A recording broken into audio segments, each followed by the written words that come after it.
Bonjour! Pour le leader digne de mention, nous avons choisi de parler de Harvey Milk. Alors, premièrement, nous allons parler de qui est Harvey Milk. Donc, il est né le 22 mai 1930 à New York, aux États-Unis, et est décédé le 27 novembre 1978 à San Francisco, aux États-Unis. Il est décédé à l'âge de 48 ans. Il a été assassiné. Donc, pour faire un peu un portrait de sa vie, dès son jeune âge, il était vraiment quelqu'un qui marquait les gens. Dans sa classe au primaire et au secondaire, il était considéré comme le clown de la classe. Aussi, il était beaucoup impliqué dans les activités comme au secondaire et au collégial lorsqu'il jouait au football américain. Il a aussi pratiqué l'opéra. Il a obtenu un diplôme de l'Université de l'Albanie en 1951. Il a fait partie des Marines et a obtenu le titre de lieutenant. Cependant, il a décidé de se retirer des Marines car il a vécu une purge contre les homosexuels dans l'armée, donc il était discriminé par ses congénères dans l'armée. Ensuite de ça, il a décidé d'aller travailler à Wall Street en tant que financier. Il était vraiment, il avait beaucoup de succès dans ce métier-là. Cependant, il a réalisé que c'était pas trop pour lui. Il n'aimait pas vraiment ça. Donc, il a décidé d'être producteur de pièces de théâtre. Et puis, par après, il a décidé de déménager à San Francisco où, là, il était vraiment plus un homme politique, un homme militant pour les droits des homosexuels. Et puis, c'est là qu'il va vraiment devenir un leader. Maintenant, on va parler de Harvey et ses actions, donc ses accomplissements. Donc, tout s'est pas mal réalisé à San Francisco.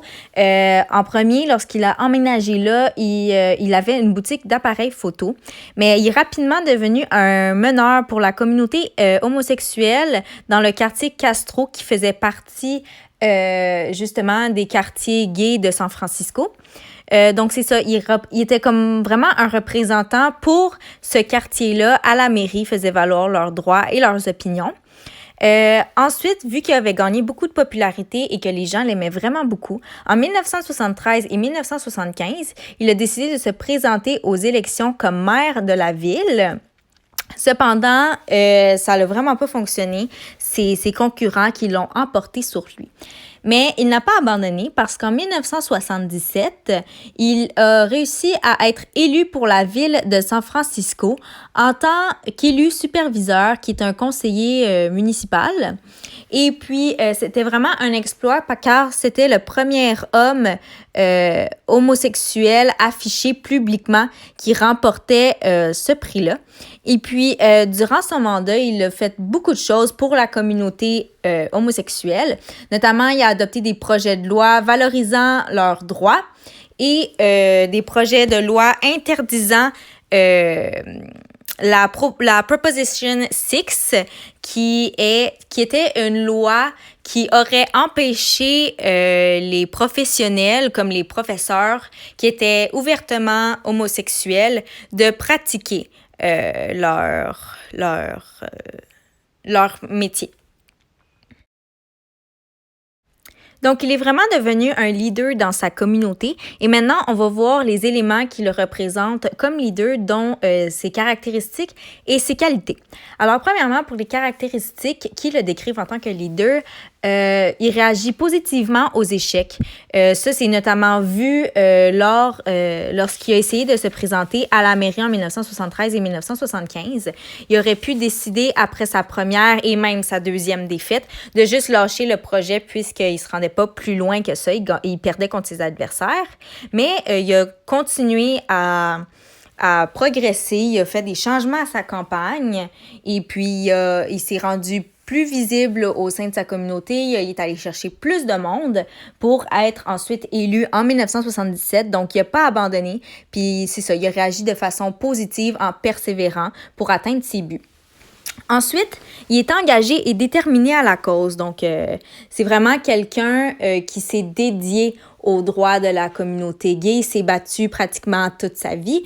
Il a vraiment dédié sa vie à ça. Il a lâché tout ce qu'il faisait d'autre dans sa vie pour avoir une carrière politique, pour pouvoir défendre les droits de la communauté homosexuelle. Et puis, il cherchait la collaboration avec les autres. Donc, autant au sein de la communauté, il voulait avoir le plus de gens à ses côtés possible, autant des membres de la communauté LGBTQ+, ou des membres qui n'en faisaient pas partie, mais simplement supportaient l'idée, supportaient la cause. Et puis, il était aussi prêt à collaborer, notamment avec ses opposants, donc les gens qui n'étaient pas d'accord avec les droits des personnes homosexuelles. Donc, il négociait avec eux, c'était ça son but. Pour pouvoir améliorer les conditions de vie. Ensuite, il assure le leadership au sein de son équipe. Donc, comme mentionné plus tôt, il a vraiment été adopté très vite par la communauté comme leur représentant. Puis c'est un peu grâce à lui qu'il y a eu des changements qui se sont faits, comme ces projets de loi, le fait de bannir la Proposition 6. Donc, c'est ça, il a vraiment fait beaucoup de changements et il était un grand leader au sein de sa communauté à San Francisco et à travers le monde. Ensuite, pour ses qualités, donc il y avait une vision du futur, notamment d'améliorer justement la condition de vie de ces personnes-là, qu'elles soient acceptées dans la société et non discriminées par les autres, qu'elles aient les mêmes droits que tout le monde, qu'elles soient traitées de façon égale et équitable. Ensuite, c'était une personne audacieuse. Donc, c'est ça, le fait qu'il militait pour quelque chose d'aussi non accepté dans la société, parce que la situation aux États-Unis dans les années 1970, avant et même après, était assez risquée et pour les homosexuels. Donc, c'est ça, le fait d'être aussi ouvert et public avec tout ça, ça prend vraiment du courage parce que notamment, il était pris un peu comme une blague. Les gens riaient de lui dans la rue, les gens le détestaient, ceux qui étaient contre tout ça. Et puis aussi, il a reçu beaucoup de menaces de mort. Et puis, sa première menace de mort qu'il a reçue, il l'a notamment affiché sur son réfrigérateur à la maison. Donc, il avait dit lui-même que la menace de mort ne lui fait pas peur. Au contraire, ça le motive à faire davantage. Donc, c'était vraiment quelqu'un d'audacieux pour son époque de s'afficher autant publiquement et d'être aussi ferme dans les propos qu'il tenait. Ensuite, il était très charismatique, donc il était apprécié par tout le monde depuis qu'il était tout jeune.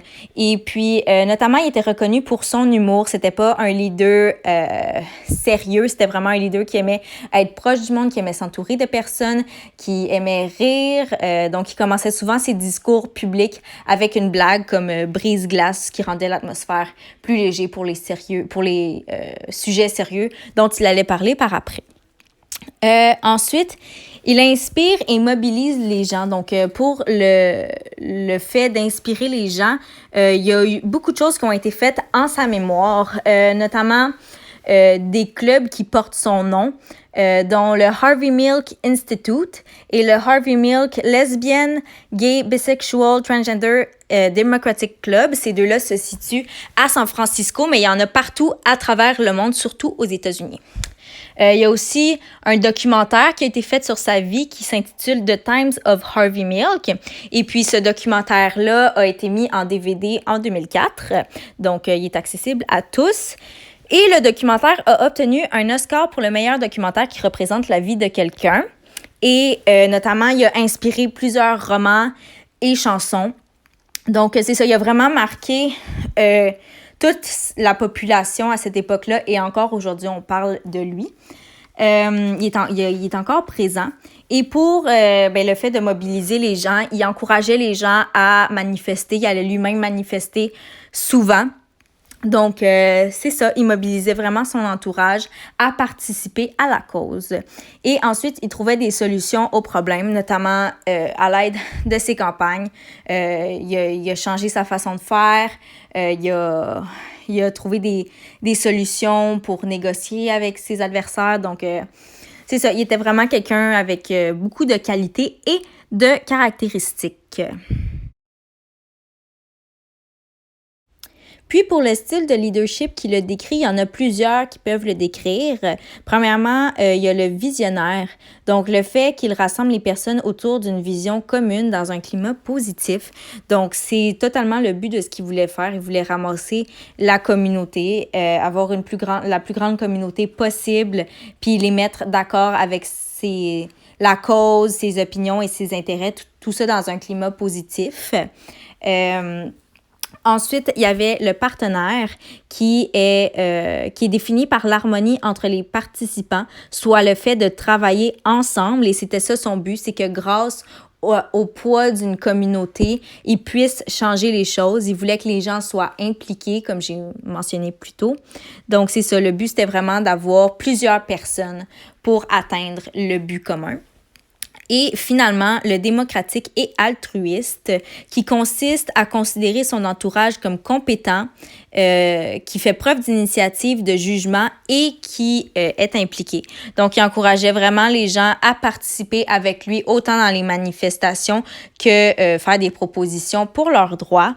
Notamment, son but a tout le temps été d'aider les gens. Il travaillait fort pour ce qu'il voulait et il travaillait bien avec les autres, ce qui a pu le mener vraiment à atteindre une carrière politique, ce qui lui a permis de faire tout ce qu'il voulait pour améliorer la communauté homosexuelle.